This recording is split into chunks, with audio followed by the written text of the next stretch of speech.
Álvarez, esa limitación crónica al flujo aéreo, la verdad, yo lo evalúo por la espirometría, pero clínicamente, cuando yo tengo una obstrucción crónica del flujo aéreo, ¿cómo yo lo evalúo desde el punto de vista clínico, ocultando al paciente?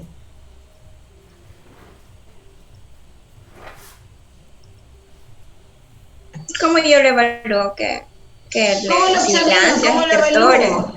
¿Cómo, claro, ¿cómo lo evalúo? ¿Cómo usted evaluamos la obstrucción crónica al flujo? ¿Qué es la obstrucción crónica al flujo aéreo?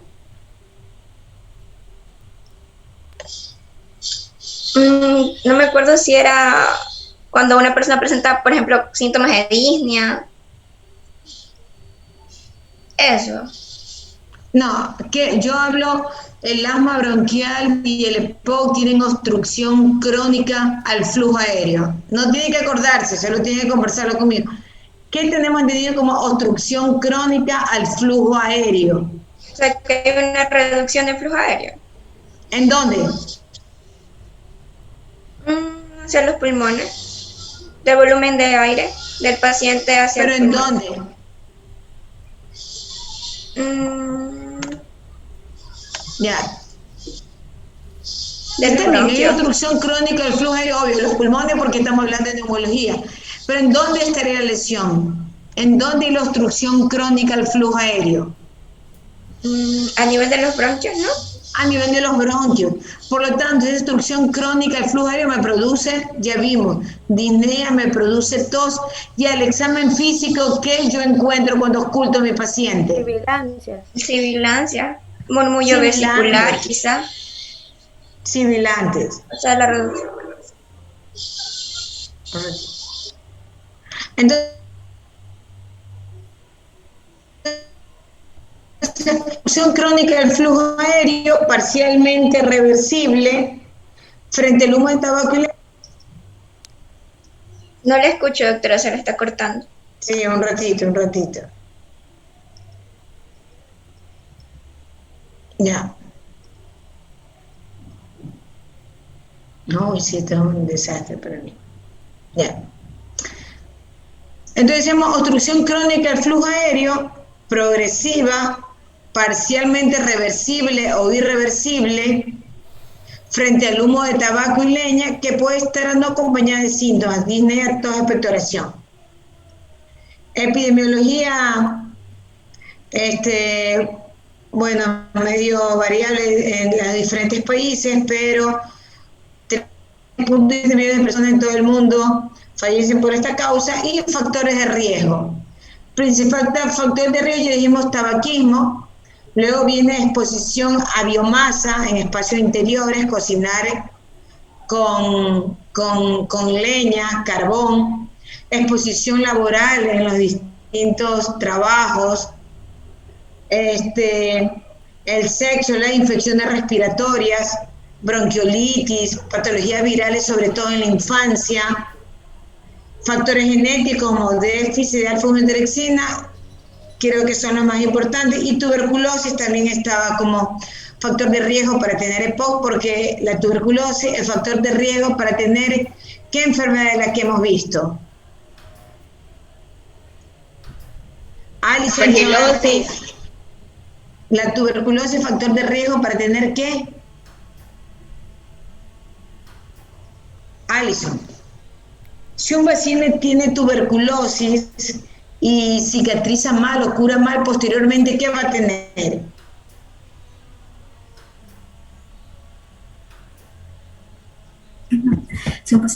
Perigilosis. No, aspergilosis delgado Andrés. La tuberculosis es factor de riesgo para tener ¿qué enfermedad? Pergiloma, doctora. Aspergiloma intracavitario podría ser, pero ¿qué es más frecuente que el aspergiloma intracavitario, Lady Estrada? Bronquiectasias. Bronquiectasia. Entonces, la tuberculosis y la bronquiectasia, ¿qué patrón tiene Adriana Prieto? ¿Qué patrón espirométrico tiene la bronquiectasia generalmente? ¿Restrictivo o obstructivo? Sería un patrón restrictivo. No, obstructivo. Perdón, Porque obstructivo. Perdón. obstructivo. Entonces, realmente la tuberculosis puede dar bronquiectasia y eso ser EPOC. Entonces nosotros decíamos, fisiopatología del EPOC, primero tengo que tener una exposición crónica a un factor de riesgo, tabaco generalmente, ¿la verdad?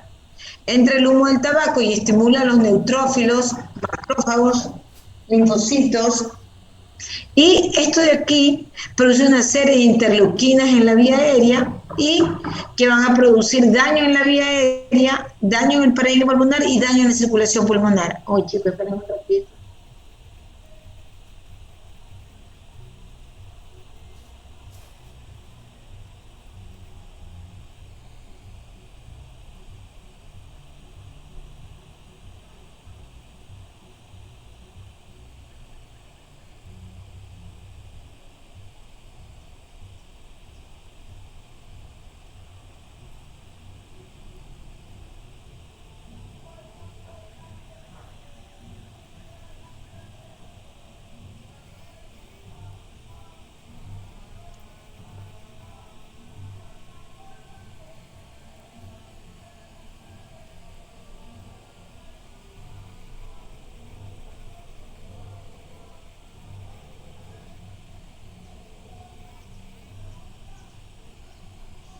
Entonces, hola. Entonces decíamos que los neutrófilos liberan una serie de sustancias y esto produce un daño en la vía aérea, en el parénquima pulmonar y en la circulación pulmonar.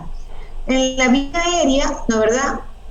Lo primero que tenemos es bronquitis crónica, por una serie de cosas que vamos a ver. En el parénquima pulmonar, destrucción de las paredes alveolares, enfisema, y en la circulación pulmonar vamos a tener hipertensión pulmonar. Son como que las tres grandes cosas que pasan a nivel del EPOC. Entonces, el tabaquismo en la vía aérea atrae células inflamatorias. Las células inflamatorias, los neutrófilos liberan ciertas sustancias como liberación de las tasas.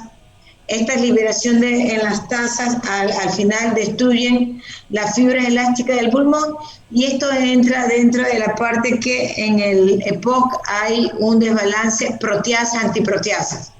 El tabaquismo estimula los neutrófilos liberan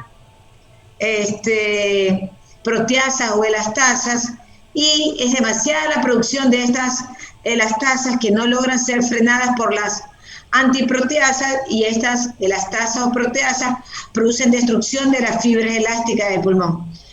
Entonces aquí viene una parte que uno dice que hay en el enfisema pulmonar, hay desbalance de las proteasas, antiproteasas, o sea, son mucho más las proteasas que van a destruir las paredes alveolares que no pueden ser frenadas por las antiproteasas, porque hay mucha cantidad de ellas, ¿verdad? Una de las principales antiproteasas son la alfa-1 antitrixina. Por lo tanto, también cuando los pacientes tienen déficit de alfa-1 antitrixina, aunque no sean fumadores, tienen desbalance proteasa-antiproteasa y llegan a tener enfisema pulmonar, ¿no? Entonces, por ahí tengo dos vías. Mucho humo del tabaco estimula los neutrófilos producen ciertas proteasas, antiproteasas en exceso, que no pueden ser frenadas por las antiproteasas y por tanto dañan las paredes alveolares. Y la otra opción es que alguien no sea fumador, pero tenga déficit de alfa-1 antitrixina y las proteasas normalmente también destruyen las paredes alveolares porque no tenga alguien que las frene. Estamos.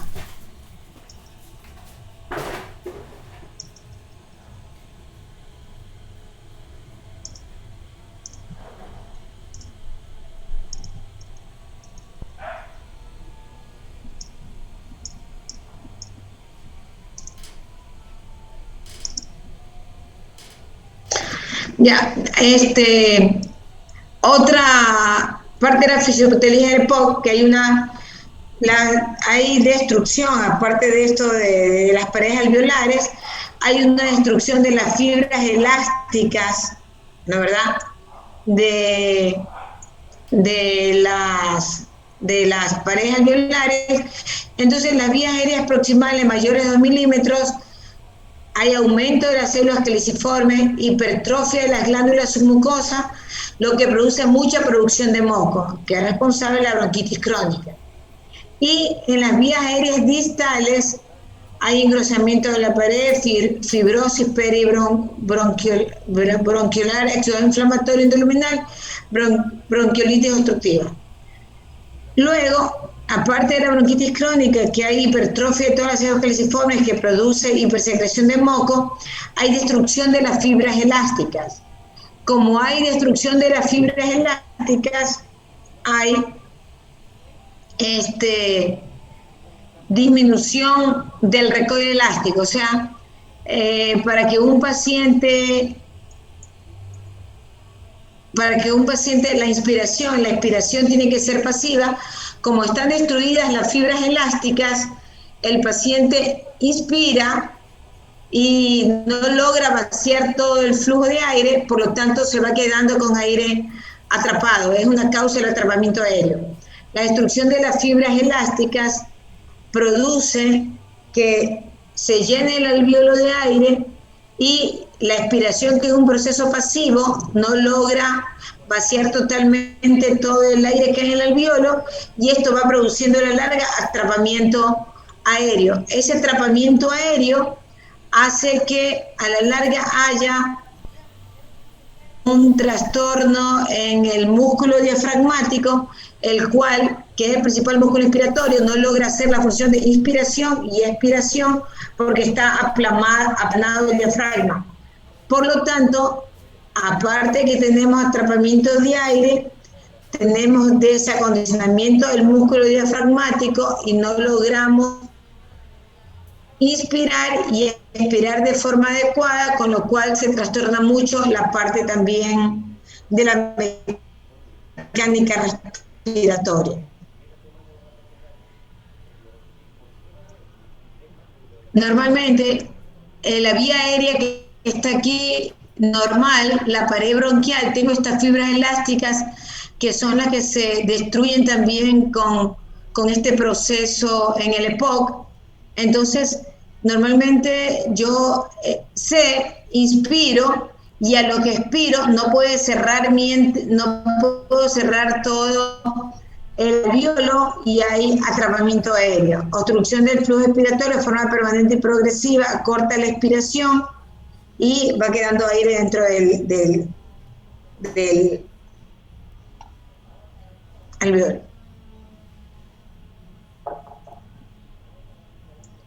Otra cosa que se produce es la destrucción de las paredes alveolares con agrandamiento del espacio aéreo, y también va destruyendo los vasos pulmonares. Consecuencia de esto tenemos también nosotros, primero decíamos atrapamiento aéreo, hiperinsuflación pulmonar, luego también tenemos nosotros hipertensión pulmonar y tenemos alteración del espacio ventilación-perfusión.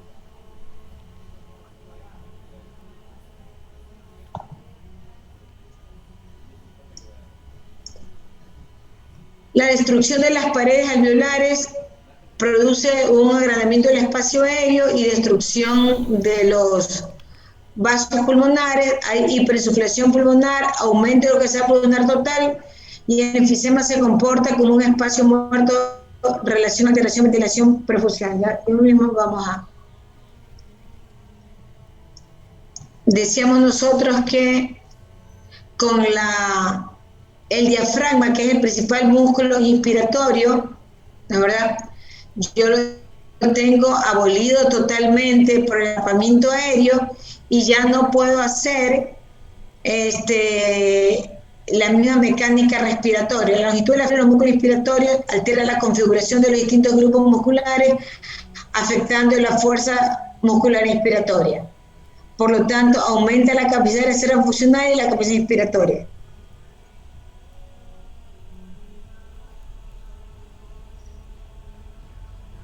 El tabaquismo produce a su vez, bueno, bronquitis crónica, reducción de la pared vascular, hipoxia alveolar, lo que a su vez produce remodelación vascular e hipertensión pulmonar.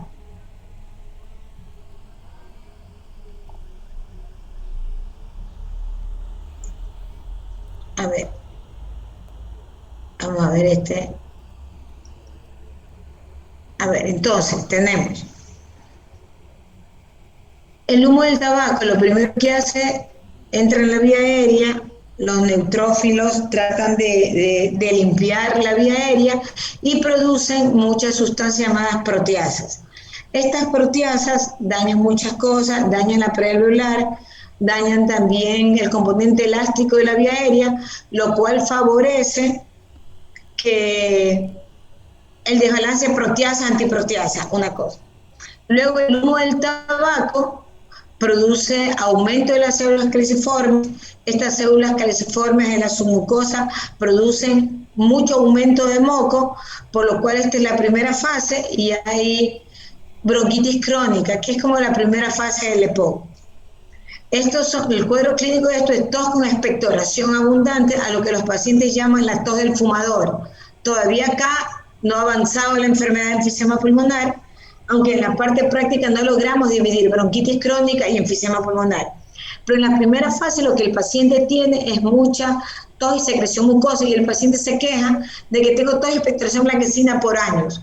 Si el paciente aquí logra dejar de fumar, puede ser que la enfermedad por ahí se estabilice y se pare. Entonces, otro punto de estos es que lo que decíamos nosotros, que daña los anclajes alveolares, por lo tanto, el momento de la respiración es inspiratorio y expiratorio, y la expiración es pasiva, donde el paciente inspira y la salida de aire es un proceso pasivo, pero al tener el paciente dañado los anclajes alveolares, los alveolos o los muchos millones de alveolos no pueden vaciar todo el aire que hay y se cierra el alveolo quedándose aire atrapado adentro.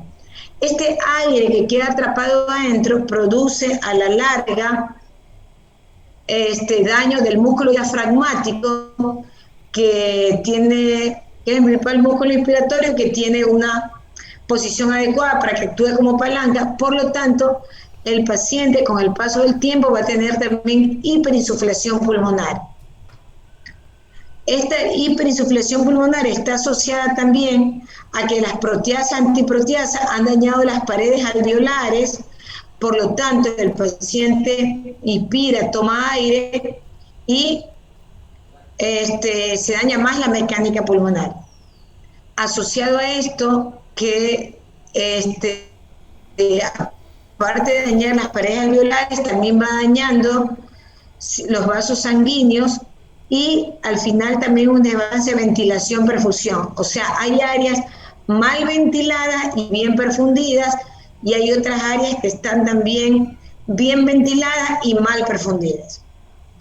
Esto de aquí a lo largo es consecuencia que el paciente tenga hipoxia y que el paciente tenga hipercapnia. A su vez, esta hipoxia va llevando a vasoconstricción pulmonar. Esta vasoconstricción pulmonar lleva a hipertensión pulmonar, y esta hipertensión pulmonar llega a cor pulmonar. Esto de acá permite lo que decíamos, que los pacientes, al tener más atrapamiento de aire, tienen más volumen residual. Al tener más volumen residual, tienen más capacidad residual funcional y tienen más capacidad pulmonar total. Pero como el aire al final no puede salir del todo el tórax, entonces tienen más capacidad de reserva funcional a expensas de la capacidad vital. Esto también es consecuencia de la disnea. Con el paso del tiempo, todos los músculos, el paciente, su principal músculo inspiratorio, que es el diafragma, no actúa de forma adecuada, por lo tanto el paciente respira con la musculatura respiratoria accesoria. Por lo tanto, el paciente, las funciones vitales básicas como peinarse, cepillarse, alimentarse, no lo puede hacer de forma adecuada, y el paciente también genera desnutrición, con lo cual más hay un desacondicionamiento de toda la parte muscular respiratoria y la parte muscular en general.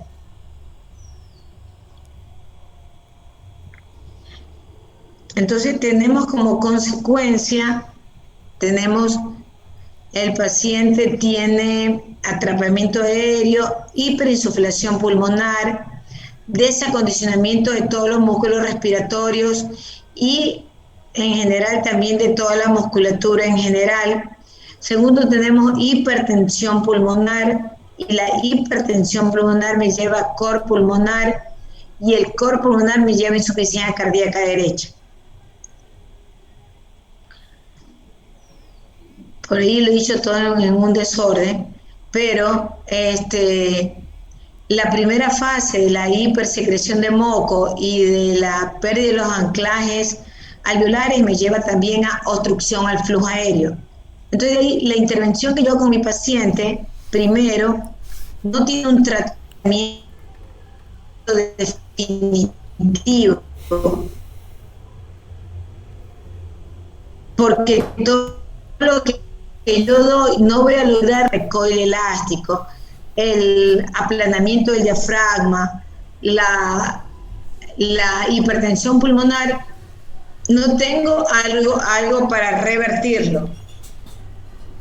Lo que hago es mejorar un poco el cuadro clínico. Entonces, la pregunta es, con los broncodilatadores, yo actúo en la primera parte, en la obstrucción al flujo aéreo que es producida por la obstrucción del moco y la pérdida de recoil elástico. Con la rehabilitación pulmonar, yo actúo en el desacondicionamiento muscular que tiene mi paciente para hacer que mi músculo diafragma actúe de mejor forma y que el paciente tenga un mejor condicionamiento muscular. Con el uso del oxígeno crónico domiciliario, yo actúo a nivel de la vasoconstricción hipóxica para mejorar la hipertensión pulmonar y un poco evitar más hipertensión pulmonar y más insuficiencia cardíaca. Y con la ventilación mecánica no invasiva, yo actúo mejorando un poco la hipercapnia que a veces se produce en estos pacientes. Listo. Chicos, yo aquí me voy a cambiar de computadora y en 30 minutos continuamos. 4 en puntito.